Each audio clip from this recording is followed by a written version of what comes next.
Welcome to my channel. I'm so excited about doing this tutorial today because it's my first opportunity to actually talk to you guys. The first tutorial that I posted on my channel, I didn't really go into detail about why I did what I did, and I know that there's 1,000,010 highlight and contour tutorials out there, but me personally, I have yet to find one highlight and contour tutorial that I absolutely positively love. I really have a lot of fun doing these videos, even if nobody's watching right now. I really do have fun doing these videos, and I hope you guys enjoy them too. So if you're interested, stay tuned. Before I start anything, I'm priming my face with MAC's Natural Radiance Primer in yellow. What I like about this primer is that it doesn't completely mattify my skin.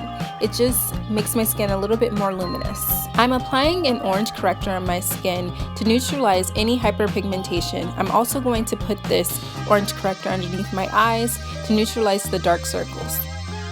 Applying a corrector first before you apply your foundation can give you a much more flawless finish.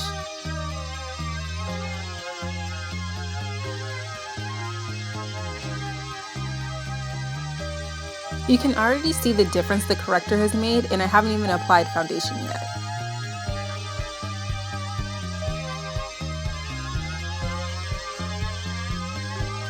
Now it's time to apply foundation.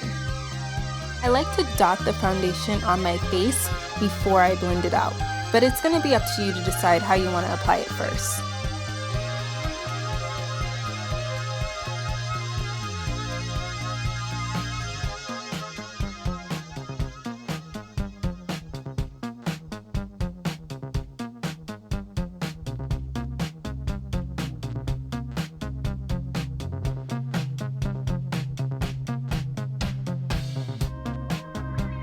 I use a beauty blender misted with Fix Plus to blend out my foundation.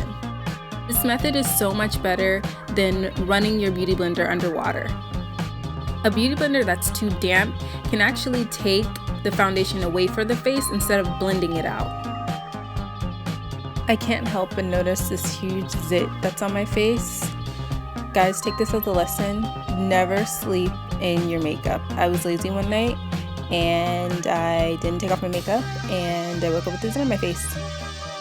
Yeah, don't do that.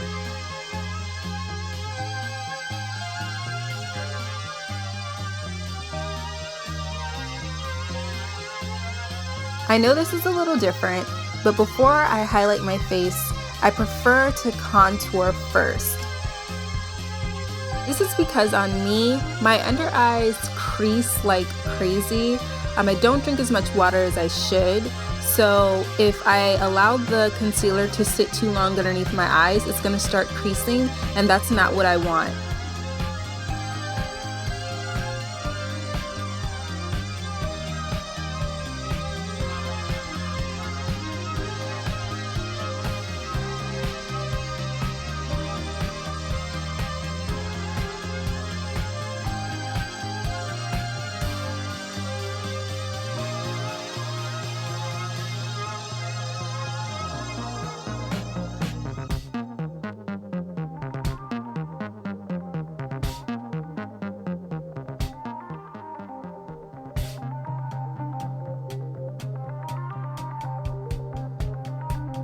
For my highlight, I'm using Anastasia Beverly Hills Concealer in 6.0. I switched between this concealer, Maybelline's Fit Me Concealer in the shade 30, and MAC's Pro Longwear Concealer in NC 45. Take your concealer and create an upside down triangle underneath the eyes. The best practice for finding a highlighting concealer is to choose a concealer shade that is no more than 3 shades lighter than your skin tone. Don't get the lightest concealer that you can find, or else you're just gonna look crazy. It's also gonna look very unnatural. Highlighting and contouring is meant to add dimension to the face, so you don't want to choose colors that are too far off from your natural skin complexion.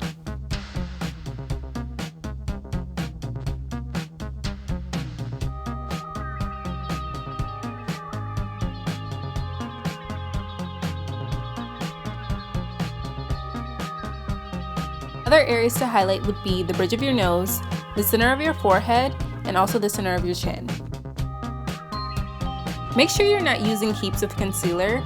The reason why I advise against it is because it can be so much harder for you to blend it out if you use too much, especially underneath the eyes. Less is more, ladies. Less is more. Taking my beauty blender again, I'm now blending out those concealed areas.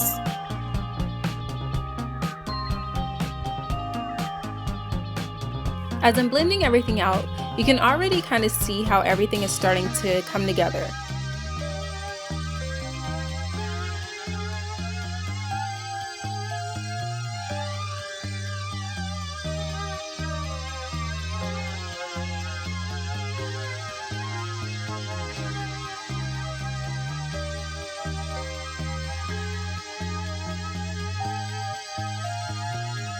Using my beauty blender again, I'm setting those highlighted areas with Nye Banana Powder.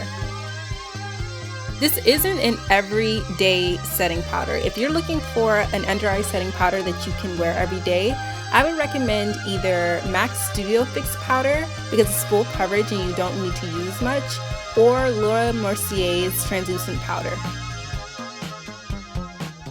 Next, I'm setting my contoured areas with Black Radiance's pressed powder in Rich Mahogany. There's a lot of hype when it comes to contour powders. We live in this day and age of highlighting and contouring, and everybody thinks that they need to go out and buy a highlighting and contouring powder, but you don't need to do that at all. All you need is a powder that's darker than your skin complexion. That's it, or a bronzer. You don't need to buy a palette if you don't want to. Unless you're a makeup artist, you don't need to buy a highlight and contour palette.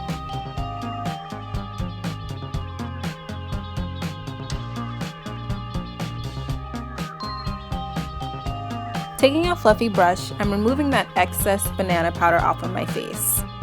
I bake underneath my eyes, but I don't pile on the powder since my under eye areas tend to get a little dry.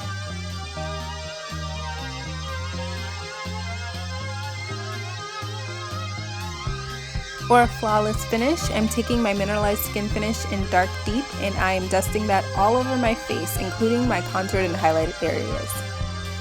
Use circular motions to buff out any areas that may have some harsh lines or any areas that you didn't get a good opportunity to blend out. For my powder highlight, I'm using Laura Mercier's highlighter in Topaz. I usually apply highlighting powders on my cheekbones, the bridge of my nose, on my cupid's bow, and sometimes I'll put a little on my forehead. I use highlighting powders to create a glow without actually having to be dewy. The blush I'm wearing today is MAC's Raizin. This is hands down one of my favorite blushes from MAC. I wear it all the time.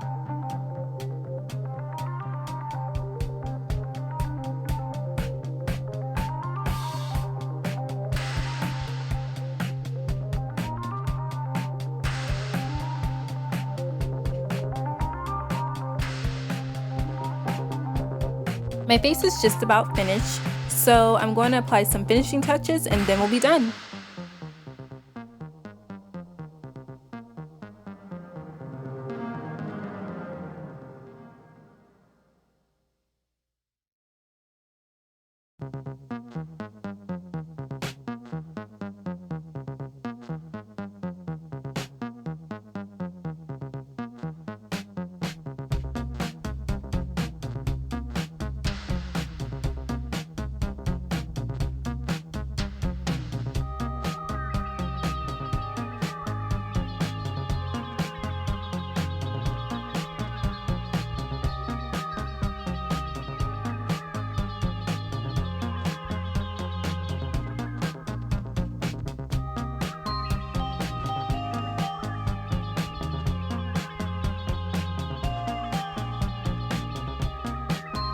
And we're finished.